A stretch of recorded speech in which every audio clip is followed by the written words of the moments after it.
வெளிய விளையாடிட்டு இருக்கா போய் பாருங்க விளையாடிட்டு இருக்காளா சரி சரி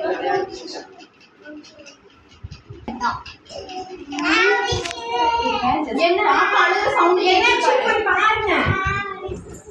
இவங்க வந்து பாரு அவ என்ன பண்ணி வச்சிருக்காங்க ஐயோ கையில பட்டாசு பட்டு ஹாஸ்பிடல் கூட்டிட்டு போலாம்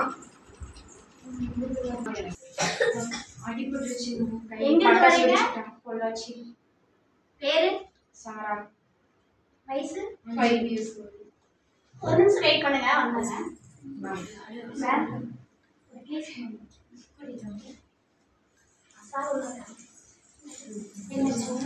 பட்டாசு வெடிச்சு கையில காயம் பண்ணிட்டு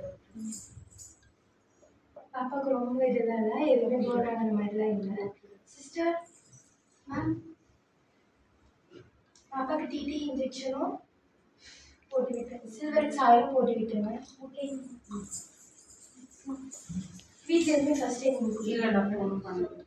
நான் எப்படி வீட்டில் ஃபர்ஸ்ட் எய்ட் கொடுக்கணும்னு நான் உங்களுக்கு சொல்கிறேன் ஓகே நிறைய பேருக்கு அது தெரியல நான் உங்களுக்கு எப்படி சொல்கிறேன்னா வீட்டில் இருந்து இந்த மாதிரி ஏதாவது ஆயிடுச்சுன்னா நீங்கள் பண்ணிக்கலாம் ஃபர்ஸ்ட் இந்த மாதிரி இன்ஜுரி ஆயிடுச்சு பட்டாசு வெடிச்சு அப்படின்னா டேப் வாட்டர் ஓப்பன் பண்ணி நல்லா வாஷ் பண்ணிடுங்க நெக்ஸ்ட்டு இல்லை காட்டன் ட்ரெஸ் கூட வேறு ஏதாவது ட்ரெஸ் போட்டு இதில் ஒட்டிடுச்சு அப்படின்னா லூஸாக இருக்கும்ல அதை அந்த இடத்துல கட் பண்ணி ரிமூவ் பண்ணிடுங்க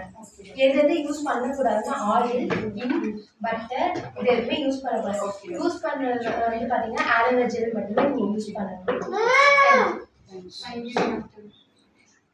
ஹாப்பி தீபாவளி சூப்பராக விளையாடணும் ஓகேவா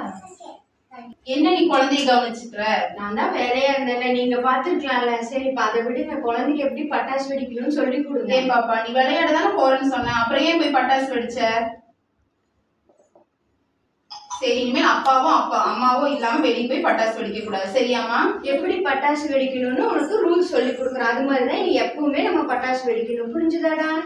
இப்ப இந்த மாதிரி ட்ரெஸ் எல்லாம் போட்டு பட்டாசு வெடிக்க கூடாது காட்டன் ட்ரெஸ் போட்டு தான் பட்டாசு வெடிக்கணும் அதுக்கப்புறம் பட்டாசு வெடிக்கிற சமயத்துல டிஸ்டன்ஸ் மெயின்டைன் பண்ணி பட்டாசு வெடிக்கணும் இப்படி வைக்கிறோம்னா ஃபேஸ் வந்து இங்க பாக்குற மாதிரி கூட கொஞ்சம் இப்படி தள்ளி வச்சு பட்டாசு வெடிக்கணும் அதுக்கப்புறம் நம்ம மத்தாப்பெல்லாம் யூஸ் பண்றோம் இல்லையா அங்கே பாருங்க மத்தாப்பு யூஸ் பண்றோம்ல அப்போ ஒரு பக்கெட்ல தண்ணி வச்சுட்டு மத்தாப்பு யூஸ் பண்ணதுக்கு அப்புறம் அந்த மத்தாப்பு வந்து பக்கெட்ல போட்டுறணும் அதுக்கப்புறம் நம்ம ஃபர்ஸ்டே வெடிச்ச பட்டாசு எல்லாம் அங்க ரோட்ல இருக்கும் அப்போ போய் நம்ம செருப்பு போடாம நம்ம போனோம்னா அந்த பட்டாசு வந்து நம்ம காலில் பட்டுரும் ஸோ நம்ம வந்து செருப்பு போட்டுட்டு பட்டாசு வெடிக்க போகணும் ஓகேவாடா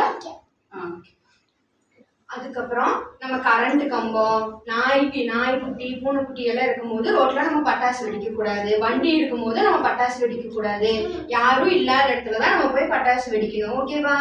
அதுக்கப்புறம் என்ன பண்ணணும் 7 மணிலேருந்து 10 மணிக்குள்ளதான் பட்டாசு வெடிக்கணும் அதுக்கு மேல நம்ம வெடிக்க கூடாது ஏன்னா எல்லாத்துக்கும் டிஸ்டர்பன்ஸா இருக்கும்ல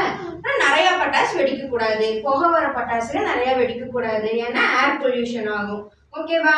இப்படி பண்ணுனா நம்மளும் சேஃபா இருப்போம் நம்ம சுத்தி எல்லாருமே சேஃபா இருப்பாங்க புரிஞ்சுதாடா சாரா பட்டாசு வெடிக்க போலாமா குடும்பத்தோட சந்தோஷமா பாதுகாப்பா இந்த மாதிரி தீபாவளியை கொண்டாடுங்க எல்லோருக்கும் இனிய தீபாவளி நல்வாழ்த்துக்கள் சார் எல்லாருக்கும் ஹாப்பி தீபாவளி சொல்லுங்க ஹாப்பி தீபாவளி ஹாப்பி தீபாவளி